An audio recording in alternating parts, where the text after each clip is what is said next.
If you're gonna cross a bridge and live in an outer borough, it better be worth it. And today's apartment definitely is, because it's been completely renovated inside and out, everything's brand new, and I'm partially biased towards exposed brick, which there's plenty of. But don't take my word for it. Let's check this place out so you can decide if it's a winner or a loser, or if it's just okay.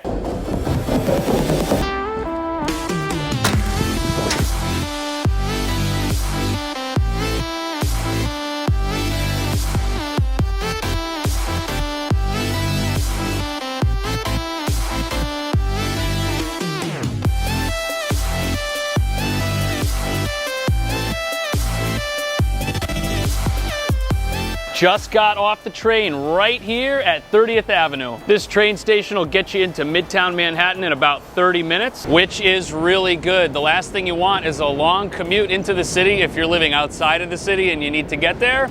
And this part of town in Astoria isn't gonna give you any problems with that whatsoever. Right here, you've got the local fruit market. Across the street from the fruit market, you've got the grocery store. And right across the street from the grocery store, you have a Rite Aid. And that's great. If you need to get groceries or anything right after you get off the train from your commute, it's right here, and that's gonna make your life so much more convenient than having to go out of your way and get anything, because you've gotta walk by all of this stuff on your way to and from the train every single day. The only problem with Astoria is that if you like to eat, this neighborhood is dangerous. The cookies here at Chip are amazing, and 30th Avenue here is loaded with cafes and restaurants. And whatever you're in the mood for, you will definitely be able to find amazing pizza, more sweet treats, barbecue on this side of the street, and seafood right here on this side of the street. What's up with this neighborhood and dope cars? Because there are some beautiful rides in this neighborhood, just like this.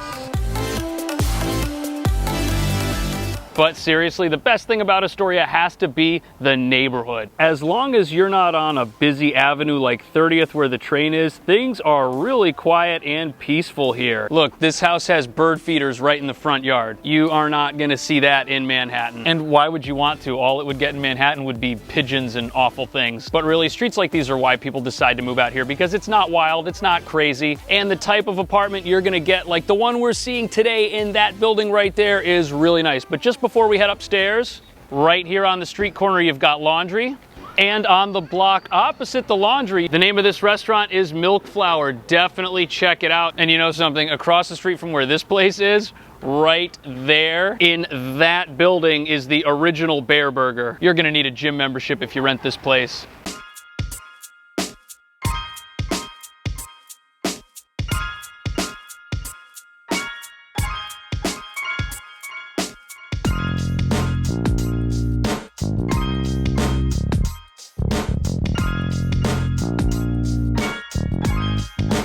This is a nice apartment. Let me find a spot to put my stuff.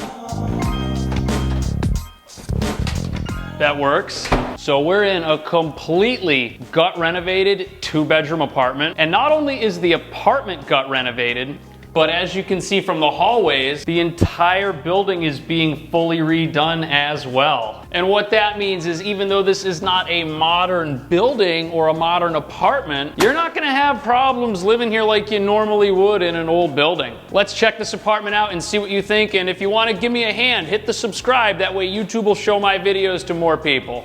Right after you walk in through the front door, you've got the bathroom and that closet that I threw my backpack in. And then you walk into this really nice looking living space, which is sunny and combined with what looks like a very nice kitchen. Now, from the breakfast bar to the windows, we've got 15 feet 7 inches by 11 feet 9 inches. It's sunny. It's an easy shape to work with, and you're not gonna have any problems getting a couch and an entertainment center and a coffee table in this space. To me, the best spot for a couch looks like this corner right here. And the reason for that is you can see that the cable wire is coming out of the brick wall right here. And by having the couch over here, nothing's gonna stop you from getting in and out of the bedrooms, or over here to where the kitchen is, where you'll likely have some stools underneath this breakfast bar. The other great thing about this living room is the view. This particular street isn't loaded with with bars, restaurants, or cafes. It's all pretty much residential. And various forms of street noise or crazy traffic isn't something that I would expect to see here. And what's also pretty sweet is these air conditioners are built into the wall. They come with remotes, and you're not gonna have to block these beautiful windows with an AC. This living room is a definite winner. Now let's check out the kitchen.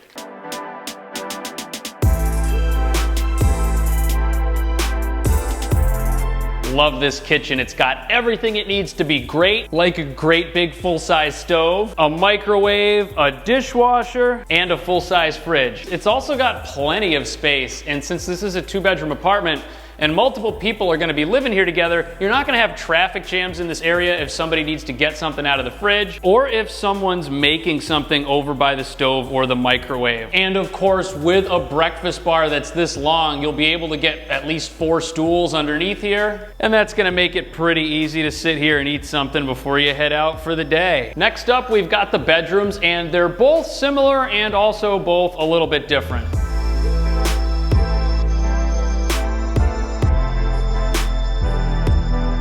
The street-facing room is 10 feet 11 inches by 5 feet 11 inches, and the interior room is 8 feet 9 inches by 11 feet 10 inches. Both of these rooms are gonna be able to fit a queen-size bed and about the same amount of additional furniture, and it looks like there's enough room for a dresser or a desk, maybe both in both rooms if you plan the space out correctly. Both rooms have really good closet space with shelf space and hanger space, and they've also each got these units for AC and heat. The big difference here really is the view. One room faces the street and is gonna have the exact same view as the living room.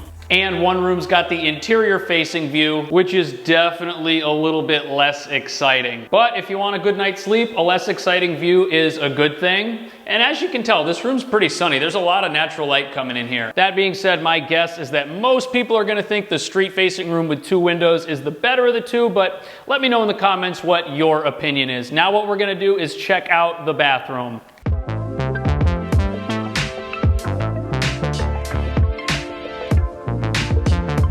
This is a nice bathroom. What's great is there's a nice little window right there in the perfect spot in the shower, easy to air this place out. The mirror is a nice large medicine cabinet. The sink is a decent size with a little bit of counter space in the back. And it looks like the under sink cabinet here is actually pretty useful with different drawers and compartments. Maybe it's just me, but usually under sink storage is incredibly disappointing, and in older apartments, it can be kind of gross. But everything here is nice and new, just look at that. Standing shower here is also a really good size. It's easy to move around in here, and since this door is on a slider, it's easy to open and shut, and it doesn't impact your ability to get in or out, unlike some of the other apartments we've seen together.